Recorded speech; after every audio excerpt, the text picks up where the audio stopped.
Marigoule, bouche de Bétizac, Maraval, précoce demi-goule ou bournette, c'est autant de variétés de châtaignes présentes en Limousin. Si la châtaigne est traditionnellement considérée comme le pain des pauvres, cet automne, il est source d'abondance dans les vergers. Alors c'est historique, c'est vraiment une année historique parce que la coopérative va rentrer 1 millier de tonnes. Donc vous dire qu'on pèse en fait maintenant plus de 10% du marché français du frais.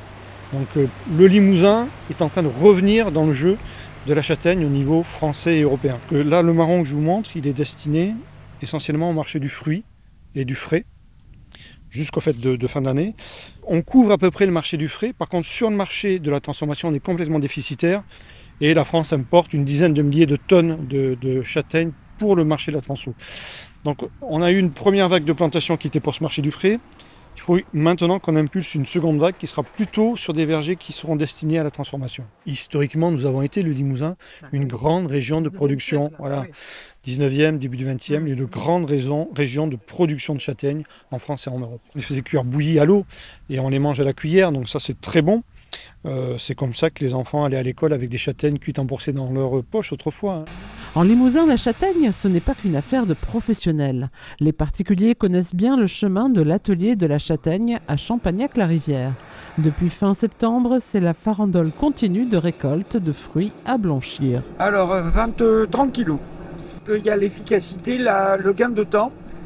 Il faut savoir que pour faire ce que l'on vient de faire là en moins d'une demi-heure, il aurait fallu 2 journées complètes pour déjà commencer par les peler, ensuite les faire blanchir en les mettant dans l'eau par petits paquets. C'est un travail gigantesque. Il y en a pour 60 €.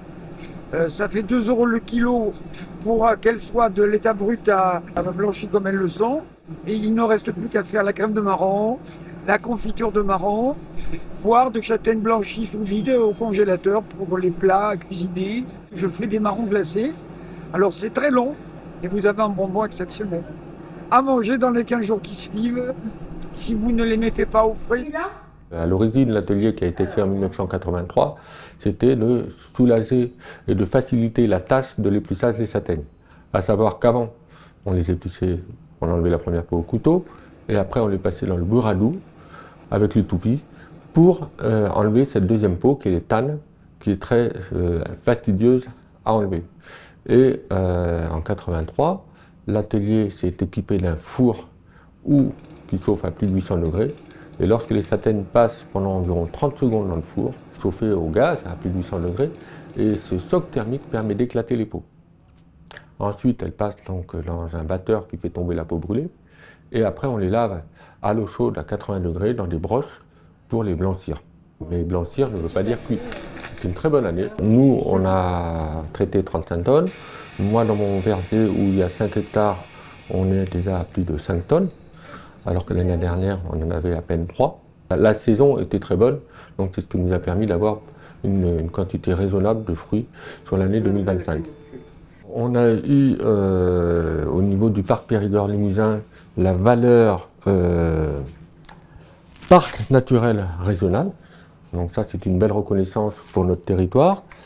On a eu aussi un prix avec la Chambre des métiers en tant qu'artisan gourmand.